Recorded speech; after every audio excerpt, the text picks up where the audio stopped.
Ash is not far away. The barbs are flying. David Warner said Australia would easily win, and Stuart Broad said if Pat Cummins isn't playing, then this is the worst Australian side since 2010. Let's ask an Australian what they think. Brad Hogg, former Aussie international, joins us. Hey, Brad. Hello, how are Brad. You? How we going, guys? Yeah, good, thanks. Yes, Stuart Broad good. can say all he wants, but can you hear me? Yeah, loud and clear. Yep, Stu Broad can say all he wants. He's probably right at the present moment.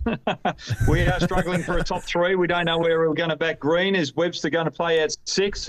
Cummins is not right. I think our bowling is going to be all right. We've got Boland coming in and Hazelwood as well as Stark there as well as Nathan Lyon. That's good. If Green's fit, batting out 6, he can bowl a few overs. But I think it's the top 3 that we're worried about. Who's going to bat in our top 3? And I think that's where Stuart Broad's attacking. But you guys, you've got to find a spinner. There's no spinner in your team that's going to do that well over here. Do we need one? Do we need one, Brad? Well, I don't know. It really depends. If your fast bowlers don't get through our top order very quickly, expose that middle order, I think you do need that spinner. But when times get tough over here, it gets a little bit flatter. The fast bowlers aren't making those inroads. You do need a spinner out one end to hold it up and just to take the pressure off the fast bowlers so that they can change in short spells.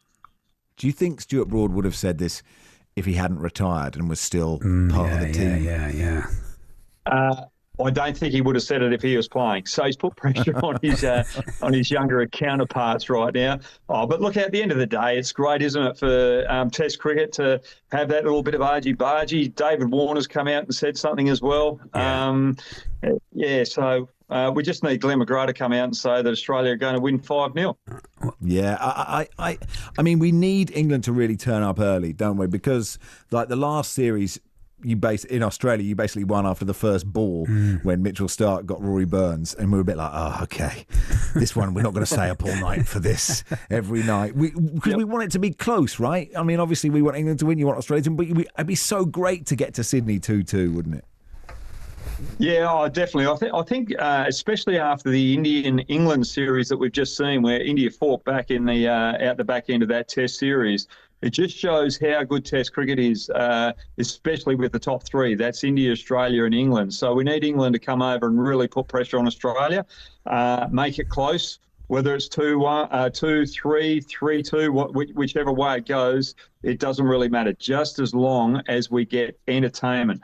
And I think the Barmy Army are really looking forward to getting here at Optus Stadium and really sound that trumpet for the first ball. Hopefully that first ball's an absolute ripper and sets the scene.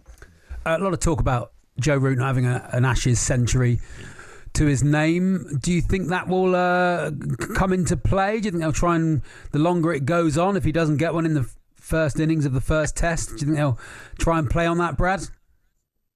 Yeah, look, he's a little bit long on the tooth now. He's probably getting to the back end of his career, but I'd just love Joe Root to get 100 over here and get that milestone here in Australia. I think he's been fantastic for England cricket, fantastic for world cricket, great ambassador, and I'd just like to see him have a lot of success over here. And if this is going to be his last tour to Australia, I hope it's a good one for him because he really deserves it. Yeah, he's such a wonderful player, isn't he? How big an impact is Pat Cummins not being there for the first test? How important is it for Australia that, not just as a bowler, but as a captain, that he is out there as soon as he possibly can be? Look, I think it's very important on his leadership side of things, but I think as a bowling unit, I don't think they're really going to miss him if Scott Boland comes in. I think Boland is an absolute beauty, but if we get another injury, then we really are going to have to go deep into the cupboards to find another bowler coming through. We've got Nesta there, but some of our quick bowlers are a little injured, and all the ones that are playing first-class cricket at the moment have had limited experience out first-class cricket. So that's a big concern for us.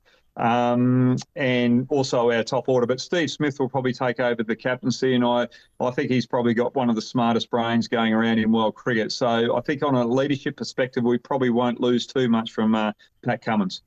And how do the Aussies feel about Bazball? Oh, yeah. I I think if you look back at it, when you had Langer, Hayden, Ponting up the top of the order there, they were doing a very similar thing. So we really enjoyed. We like that aggressive nature, and I think if you're going to take on Australia, especially over here, I think you really got to attack the bowlers and try and get them off that line and length. If you look at England with the Bazball, they score a lot of runs off that good length where Australia will try and attack here in Australia.